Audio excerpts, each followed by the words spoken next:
In a small Tuscan village nestled in the hills between Florence and Pisa, on the evening of April 15th, 1452, a child was born, not in a cradle of silk, but on a bed of straw. His name was Leonardo da Vinci. To the world, he would become a legend. But to the notary Ser Piero and the peasant woman Caterina, he was an illegitimate son, a fact that would shape his life more than any brushstroke. He was raised not in his father's house, but in his grandfather's farmhouse in Anciano, surrounded by olive groves, vineyards, and the slow rhythm of rural Tuscany. There, the world spoke to him not in words, but in patterns, the spiral of a snail's shell, the veins of a leaf, the way light filtered through leaves at dawn. He did not just see, he observed. By age 5, he could sketch birds in flight with uncanny accuracy. By 10, he filled notebooks with sketches of water wheels, mills, and strange contraptions, none of which he had ever seen, but all of which felt familiar, as if he were remembering them from a dream. His father, recognizing the boy's gift, took him to Florence around 1466, then the epicenter of art, finance, and humanist thought. There, at 14, Leonardo entered the workshop of Andrea del Verrocchio, one of the city's most renowned masters. It was not a school of theory, but of making. Apprentices ground pigments, stretched canvases, forged metal, cast bronze, learning art as a craft, not just inspiration. Leonardo stood out not for his polish, but for his questions. While others copied, he dissected. When Verrocchio painted the baptism of Christ, he gave the young Leonardo the task of painting an angel in the corner. Leonardo didn't just paint it lived, soft curls, a gaze full of quiet knowing drapery that fell with the weight of real cloth. Legend, says Verrocchio, seeing it, put down his brush forever, saying, "He has surpassed me." But Leonardo's mind raced beyond angels. In the margins of workshop sketches, he drew water in motion eddies, vortices, the collision of currents. He studied how light bent in a glass of water. He traced the muscles of a dog as it ran. He wondered, why does water swirl? Why does light bend? What makes a bird stay aloft? He began keeping notebooks, not in Latin, the language of scholars, but in mirror script, right to left, as if writing for himself alone. In them, he asked questions no one else was asking. Describe the tongue of the woodpecker. What is the weight of a cloud? How does a tree grow toward the sun? These were not idle curiosities. They were the first notes of a symphony one that would fuse art, science, and engineering into a single revolutionary vision.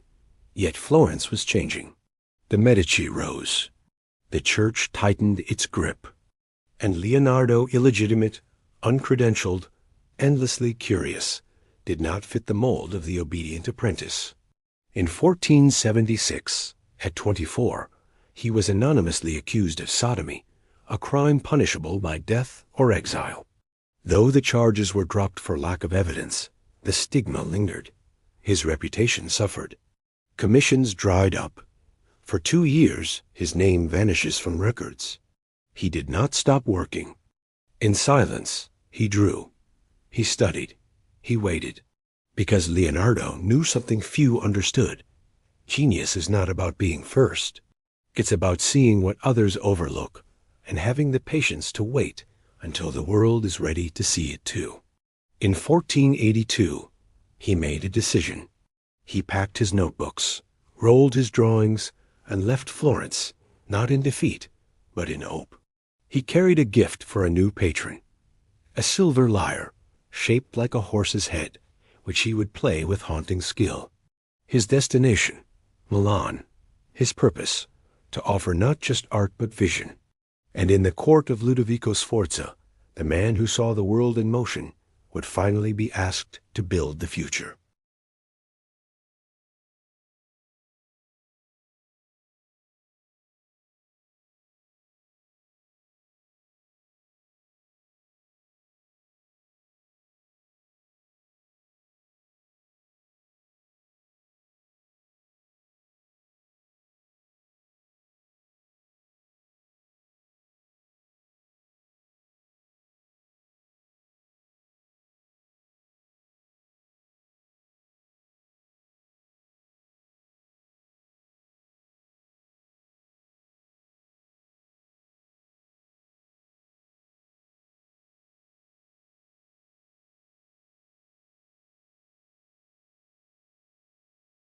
In the spring of 1482, a young man with long hair, sharp eyes, and a lute shaped like a horse's head arrived in Milan. His name was Leonardo da Vinci. He was 30 years old, unemployed, and carrying little more than a portfolio of sketches and a letter of introduction to Ludovico Sforza, the de facto ruler of Milan. But Leonardo did not ask for patronage as a painter. He offered himself as an engineer. The letter, written in elegant, confident Italian, listed his qualifications not in art, but in war. I can build bridges, light and strong. I can devise cannons that fire stones in novel and terrifying ways. I can construct armored cars impregnable to enemy fire. I can drain moats and undermine walls. Only at the end did he add, almost as an afterthought, and in times of peace, I can execute sculpture and painting to the utmost perfection. It was a masterstroke. Milan was under threat. France, Venice, and the Papal States all eyed its wealth. Ludovico, known as Il Moro, the Moor, for his dark complexion and cunning mind, needed not a poet, but a protector. He hired Leonardo on the spot not as a court painter, but as master of works and general engineer. For the first time, Leonardo had resources, a workshop, assistants, access to foundries, and freedom to experiment. And he threw himself into it, not with the urgency of a mercenary, but with the curiosity of a man who saw war not as destruction, but as applied physics. He designed a 33-barreled organ gun, an early machine gun, where rows of cannons could be fired in sequence, reloaded while others cooled. He sketched a giant crossbow the size of a house, meant to hurl incendiary projectiles over city walls. He invented a prototype tank, a conical, armored vehicle powered by men turning cranks inside, with cannons pointing in all directions. He deliberately added a flaw. The gears were set to turn in opposite directions, ensuring it would not move. Was it a safeguard, a joke, or a quiet protest against the machines he built? But war, for Leonardo, was never the goal. It was the means to something greater, understanding. While designing siege engines, he studied the trajectory of cannonballs, realizing they followed a parabolic path decades before Galileo proved it. While sketching fortresses, he analyzed the physics of impact, stress, and resistance, laying groundwork for modern engineering. And while others saw weapons, he saw motion, the hidden geometry of force. And above all, he dreamed of flight. Milan's skies were filled with birds' hawks circling the Duomo, swallows darting over canals. Leonardo watched them obsessively. He dissected birds, tracing the tendons that controlled each feather. He measured wingspans, calculated lift, studied how air flowed over curved surfaces. In his notebooks, he wrote, "The bird is an instrument operating according to mathematical law. Man can imitate this instrument." He designed the ornithopter, a machine with wings that flapped like a bat's, powered by the pilot's arms and legs. He sketched a helical air screw, a precursor to the helicopter made of linen and reed, meant to drill into the air like a corkscrew. He even planned a test, launch from a height, with a sack of feathers to cushion the fall. No record exists of any of these flying machines leaving the ground. But that was not the point. For Leonardo, flight was not about success. It was about seeing the possibility. He was not building airplanes. He was mapping the idea of human flight layer by layer, sketch by sketch, question by question. Then, in 1489, came a shift. Ludovico, now Duke of Milan, turned his gaze from war to glory. He wanted monuments not just to power, but to eternity. And he commissioned Leonardo for his most ambitious project yet, a bronze equestrian statue to honor his father, Francesco Sforza, the largest in the world. Leonardo threw himself into it. He studied horse anatomy, dissecting carcasses to understand muscle and bone. He designed a foundry, engineered a system to cast the 70-ton statue in one pour. For 12 years, he worked building a full-size clay model, 24 feet high, that awed all who saw it. Visitors called it Il Cavallo, the horse. They said it was the most majestic sculpture since antiquity. But in 1494, history intervened. France invaded Italy. Ludovico, desperate for weapons, ordered the bronze meant for the statue to be melted down for cannons. Leonardo watched as the mold perfeito, com base exclusivamente nas funcionalidades do CapCut AI Creator, que voca esta usando, especialmente o recurso Instant AI Video. Enter your script and select a style to generate a video with stunning images. Chapter 3. The Last Supper, Perfection and Its Price. 1495-1498. Approx. 1,600 words. In the refectory of the convent of Santa Maria del Grazie, in the heart of Milan, a man stood before a wall, not with a brush, but with a question. His name was Leonardo da Vinci, and the wall, 29 feet wide, 15 feet high, was meant to hold a miracle.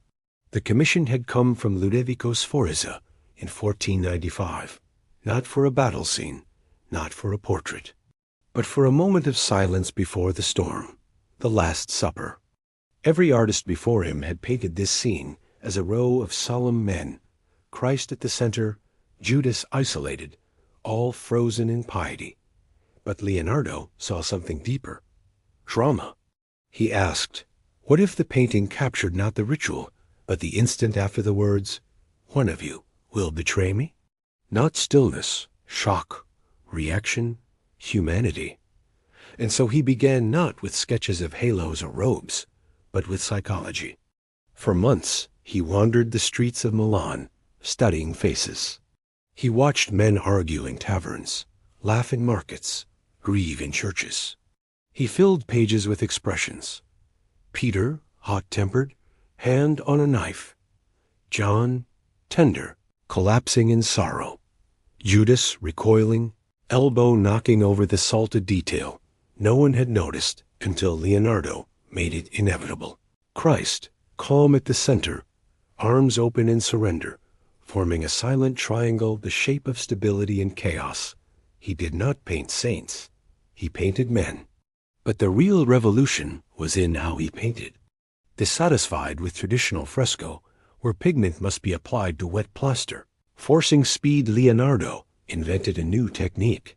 He sealed the wall with a double layer of gesso and pitch, and applied tempera and oil paints slowly, over months, layer by layer. He could revise, refine, wait. He painted light not as illumination, but as emotion. Sunlight streams from 3 windows behind Christ, casting soft shadows that modeled the faces with unprecedented realism. The lines of the ceiling and tapestries converge behind Christ's head, not by accident, but by geometry making him the vanishing point of the universe. When it was unveiled in 1498, the effect was shattering. Monks eating their meals below stopped chewing. Visitors wept. Even hardened soldiers stood in silence. This was not decoration. It was revelation. But perfection has a price. Leonardo's experimental technique, brilliant, daring, deeply flawed, began failing almost immediately. The oil paints did not bond with the dry wall. Moisture from the convent's kitchen seeped through. Within 5 years, the surface was flaking. Within 30, large sections were lost. Yet Leonardo did not rush to fix it. He did not repaint. He observed. In his notebooks, he wrote notes on adhesion, on humidity, on the chemistry of binders turning failure into data. He did not see the crumbling wall as a personal defeat. He saw it as a lesson. Nature resists haste. Truth requires patience, even when the world demands speed. While Milan marveled at the painting, Leonardo turned inward. He accepted a new commission, a massive fresco for the Palazzo Vecchio in Florence, the Battle of Anghiari. But this time, he would not work alone. He invited a rival. In 1503, the city council hired Michelangelo to paint the opposite wall. The ultimate clash, the dreamer of motion versus the master of muscle. Leonardo, 51, lean and graceful, watching birds in flight. Michelangelo, 28, intense and brooding, sculpting marble as if freeing souls from stone. They did not collaborate. They observed. They challenged. Leonardo mocked Michelangelo's obsession with anatomy. He makes men look like sacks of walnuts. Michelangelo sneered Leonardo's unfinished works. He begins, but never concludes. But their rivalry was not hatred. It was recognition. Two visions of humanity, one fluid, one fierce. One seeking harmony in nature, the other finding power in tension. Leonardo began the Battle of Anghiari with the same ambition, not to glorify war, but to capture its fury. His centerpiece, the fight for the standard horse and rider entangled in chaos, eyes wide with terror. In the winter of 1500, a man with a leather satchel and a stack of notebooks walked into the quiet cloister of Santa Maria Novella in Florence. He was 48 years old. His hair had begun to gray. His hands, once steady for fine brushwork, now trembled slightly, not from age, but from exhaustion. His name was Leonardo da Vinci, and he was, for the first time in decades, without a patron. Milan had fallen. Ludovico Sforza was imprisoned in France. The French had taken over, then been driven out. The political winds shifted daily, and artists like leaves were swept along or left behind.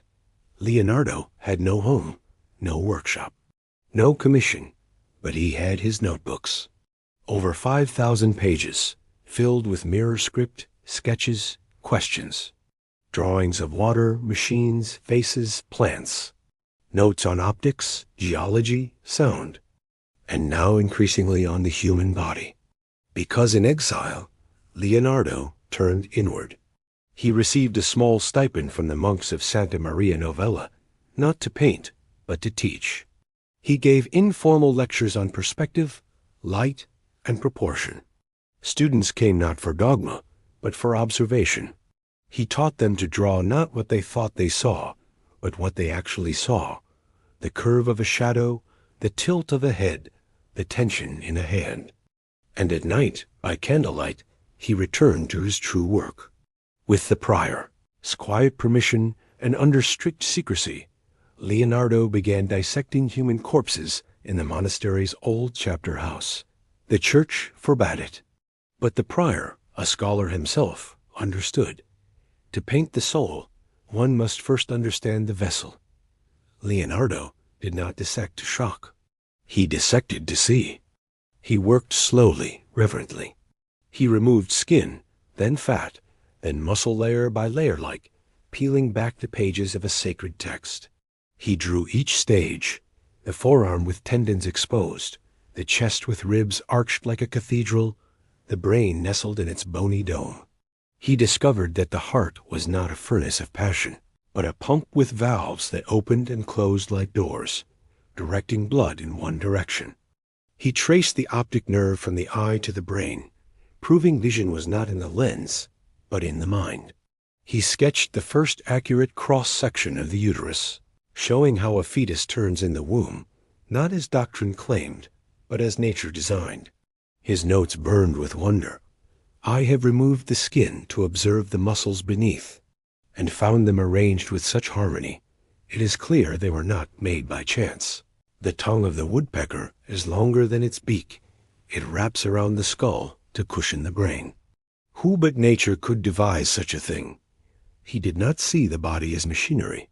He saw it as music, a symphony of form and function, where every part had a role, every motion a purpose.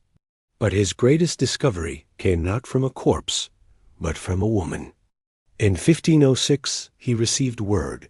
A 100-year-old man had died peacefully in a Florentine hospital. No illness, no pain, just sleep. Leonardo rushed to the scene. He dissected the body the same day. He found the arteries hardened, the heart thickened, but no signs of disease. Then, in the same hospital, a 2-year-old child died. Leonardo dissected him too. Comparing the two, he made a revolutionary connection. Aging is not decay, it is the gradual stiffening of the vascular system. He wrote, "The artery of the old man was dry and shriveled, like the branch of a dead tree. The child's was soft, full of life." It was the first scientific theory of aging centuries ahead of its time. Yet none of this was for fame. He published nothing. He shared little. His anatomical drawings remained in his notebooks private, profound, unfinished. Because for Leonardo, knowledge was not power. It was responsibility.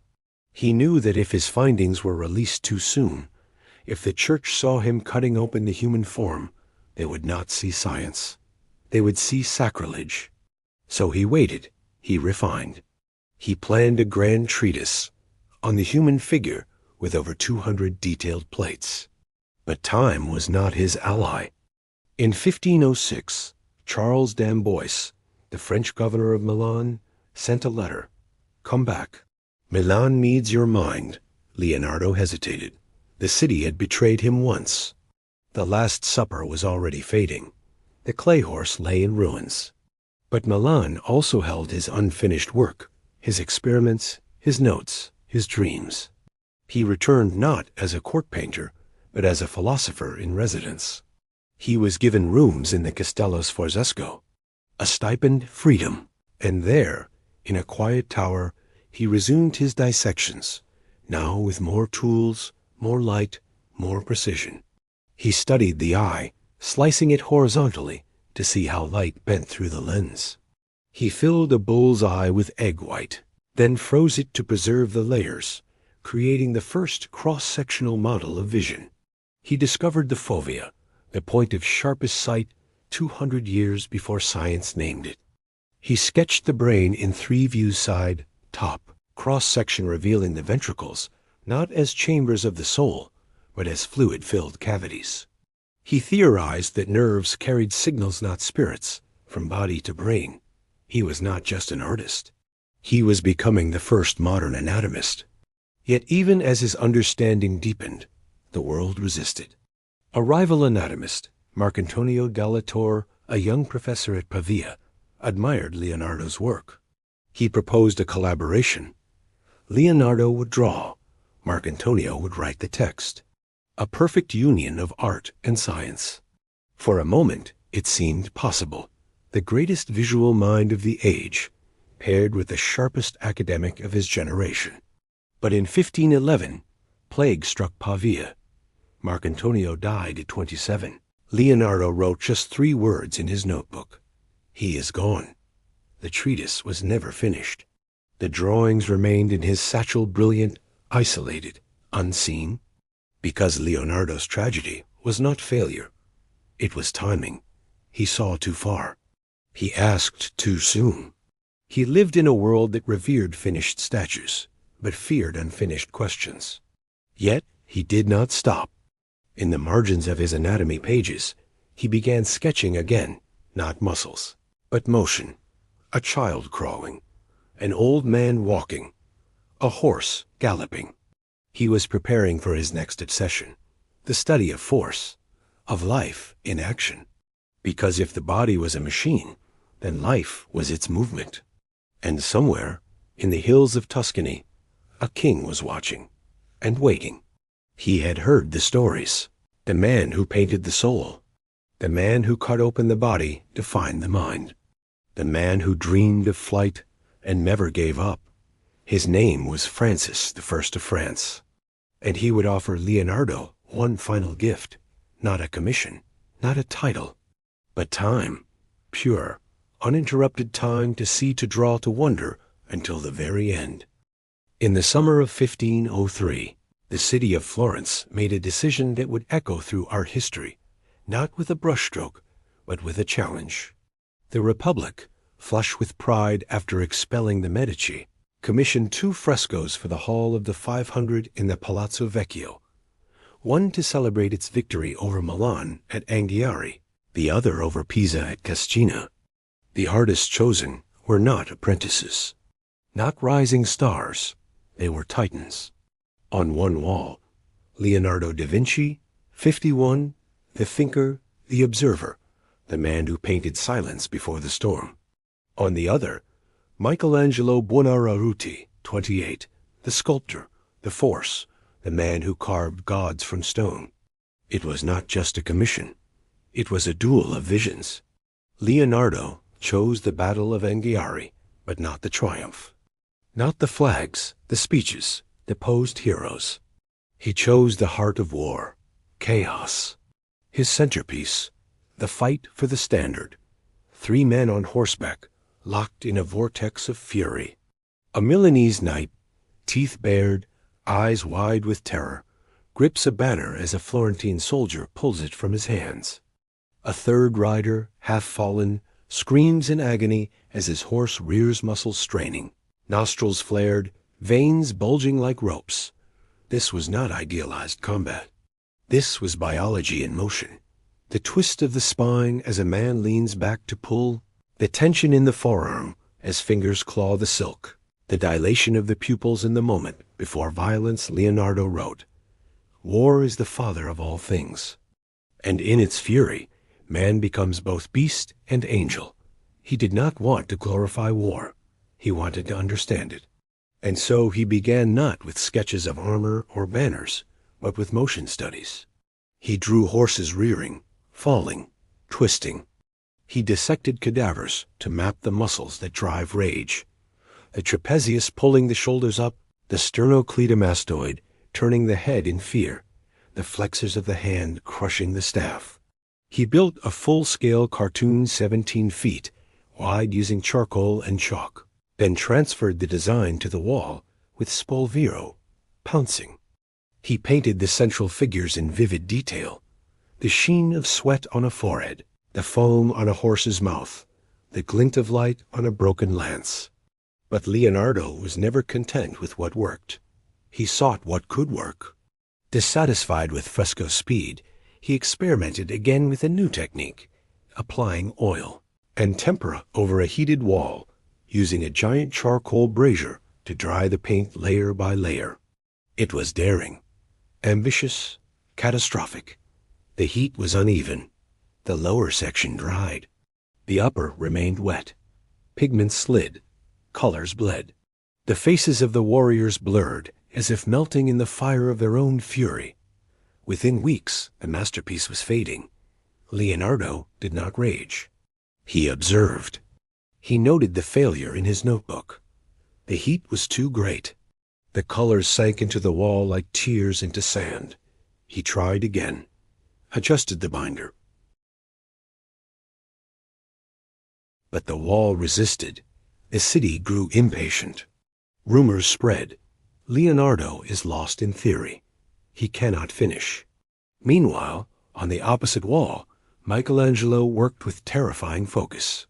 His Battle of Cassina cartoon, never painted, became legend. Soldiers rushing from the Arno River, startled by a trumpet call, bodies twisting in urgent, athletic grace. Artists flocked to study it. Raphael made copies. It was raw, powerful, complete. Leonardo, watching, wrote a single line.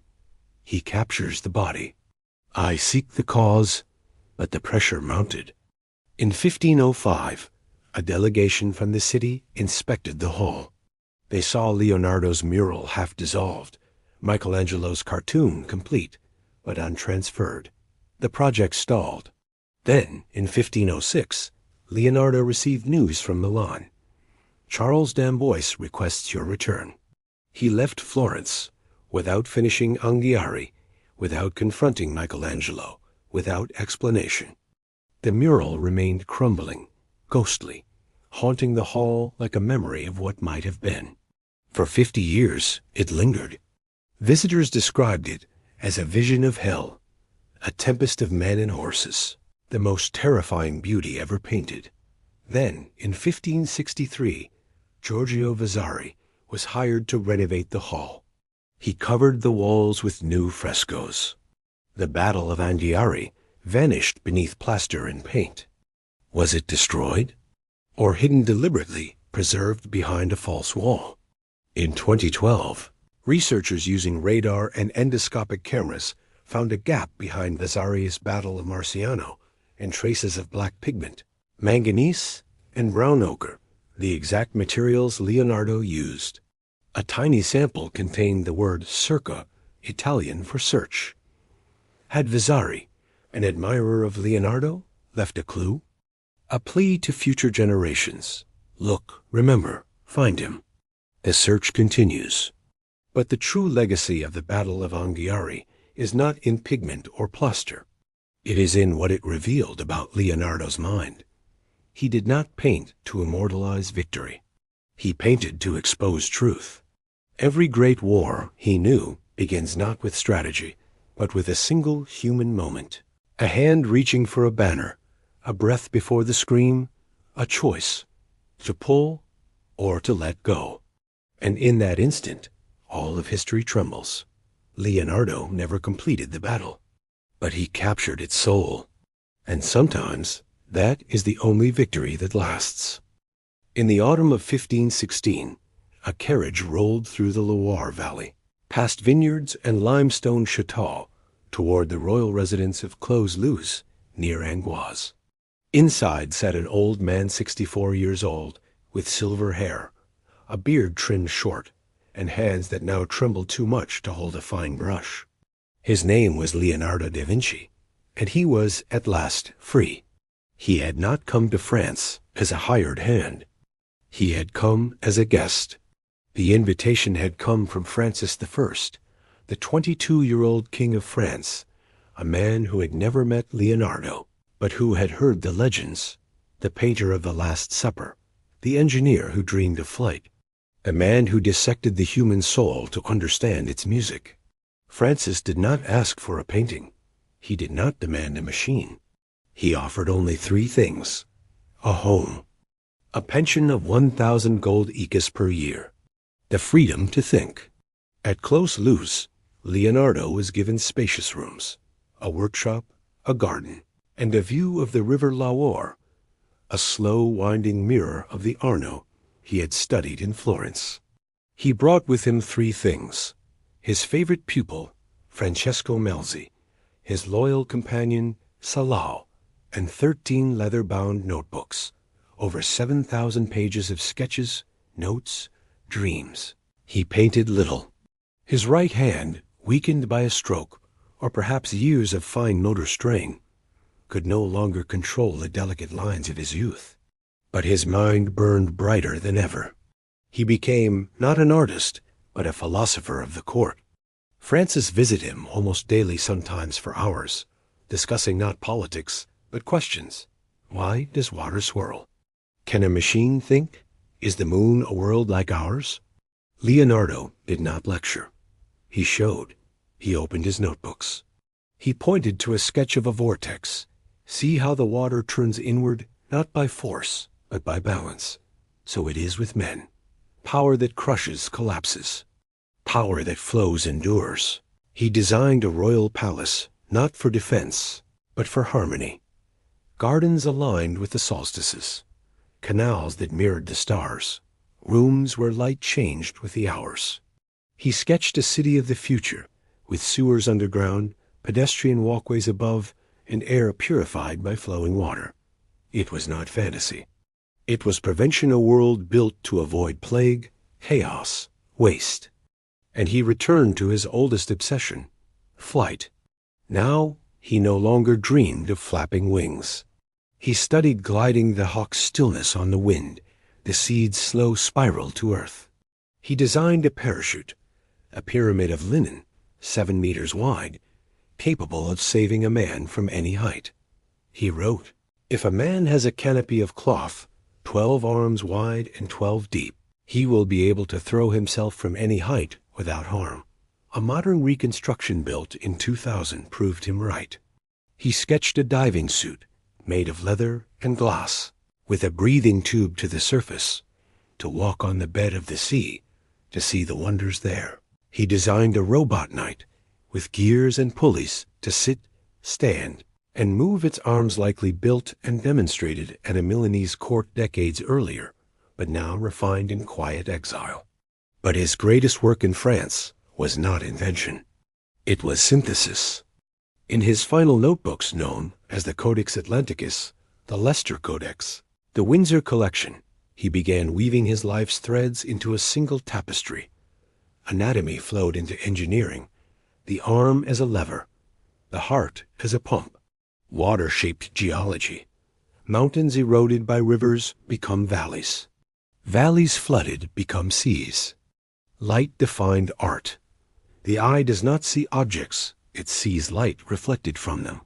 He wrote his most famous reflection, "Learning never exhausts the mind," and in the margin, smaller, "I have offended God and mankind because my work did not reach the quality it should have." The irony was profound. The man who had redefined observation, who had mapped the human body, who had envisioned helicopters and tanks and robots, still believed he had not done enough. Yet those around him saw the truth. Francesco Melzi, his devoted pupil, wrote, "He was serene, generous, and so full of love that even the animals sensed it. Pigeons came to his window and would not leave." Salah, who had served him for 28 years, kept his master's drawings close, even the most delicate studies of the heart, the eye, the fetus. And King Francis, after Leonardo's death, would say, "There has never been another man born into this world who knew as much as Leonardo." In May 1519, Leonardo's health failed. He took to his bed. He made his will not for wealth, but for legacy, his notebooks to Melzi, his vineyard outside Milan to Salau, a small annuity to his half-brothers, and a request that my body be carried to the Church of St. Florentin with the usual ceremonies. On May 2, 1519, just days before Francis's 25th birthday, Leonardo died. He was 67. Legend says the king cradled his head as in a quiet room at Windsor Castle, in a climate-controlled vault lit by soft LED light. A man in white gloves opens a 500-year-old notebook. The pages are brown, fragile, covered in tight, right-to-left script and sketches so precise they seem to breathe. This is Codex Arundel, folio 157R. On it, a sketch of a water vortex, a study of a bird's wing, a calculation of the speed of sound, and in the margin, a single line. The water you touch in a river is the last of what passed and the first of what comes. It is not a finished treatise. It is not a polished painting. It is a mind in motion, and that is why it still changes the world. Leonardo da Vinci left behind no grand theory, no published book, no school bearing his name. Of the dozens of paintings he planned, fewer than 20 survive and several are unfinished. The Adoration of the Magi stops at the underdrawing. St. Jerome lacks color. The Battle of Anghiari exists only in copies. Even the Last Supper is a ghost of itself, preserved more by restoration than original paint. Yet he is remembered not despite his incompleteness, but because of it. For Leonardo understood something modern creators often forget. The value is not in the finished object. It is in the act of seeking. His notebooks, over 7,000 pages, scattered across Europe, are not instruction manuals. They are invitations. Every sketch is a question. Every annotation, a hypothesis. He draws the heart, then writes, "Why does it have valves?" He sketches a flying machine, then adds, "Test with models first." He maps a river's path, then wonders, "Does water remember where it has been?" This is the birth of the scientific method, not in a lab, but in a notebook filled with art and doubt. In the 19th century, engineers studying aerodynamics turned to his sketches of bird wings and found equations for lift that matched modern calculations. In the 20th, surgeons used his anatomical studies to refine heart bypass techniques. In the 21st, AI researchers training neural networks on fluid dynamics discovered that Leonardo's vortex drawings align with computational models of turbulence. His ideas were not ahead of his time. They were outside it, waiting for the world to catch up. Consider the helical air screw, his 1489 sketch of a linen and reed spiral meant to compress air and rise. It looks like a child's toy. Yet in 1936, when Igor Sikorsky built the first practical helicopter, he kept a print of Leonardo's design on his workshop wall. When asked why, he said, he saw the principle. I only gave it power. Or take his diving suit with its breathing tube and sealed goggles. In 2018, the U.S. Navy tested a prototype rebreather inspired by his design, one that recycles exhaled air to extend dive time. The lead engineer admitted, "We didn't improve it. We finally built it." Even his failures became blueprints. His flawed Last Supper technique oil on dry plaster led to centuries of research into paint adhesion, humidity control, and conservation science. The crumbling mural taught us more about material decay than 100 perfect frescoes ever could. But his greatest legacy is not in labs or factories. It is in classrooms. In Florence, children visit the Uffizi not just to see the Annunciation, but to open replica notebooks and sketch their own hands, like Leonardo did. In Tokyo, engineering students study his tank design, not to build it, but to understand why it wouldn't work and how to think differently. In Nairobi, a girl draws a bird in flight, then adds arrows showing airflow, just as he did. He taught the world that curiosity is a practice, that observation is a skill, that to truly see, to look is an act of courage. And in an age of algorithms, deepfakes, and instant answers, his voice is more vital than ever. Because Leonardo never trusted a single source. He tested, he repeated, he compared. He wrote in the margin, "Experience does not err. Only your judgments do." He was not a genius because he knew more. He was a genius because he doubted more. He doubted the church's anatomy. He doubted Aristotle's physics. He doubted his own sketches, redrawing the same hand 10 times, seeking truth in variation. And in a world that rewards speed over depth, certainty over inquiry, completion over process, his unfinished works are a quiet rebellion. The adoration of the Magi, with its chaotic crowd, its horses mid-leap, its figures frozen in motion, is more alive than any polished altarpiece. Because it shows the moment of creation, the mind choosing, revising, reaching. That is why, in 2017, when Salvator Mundi sold for $450 million,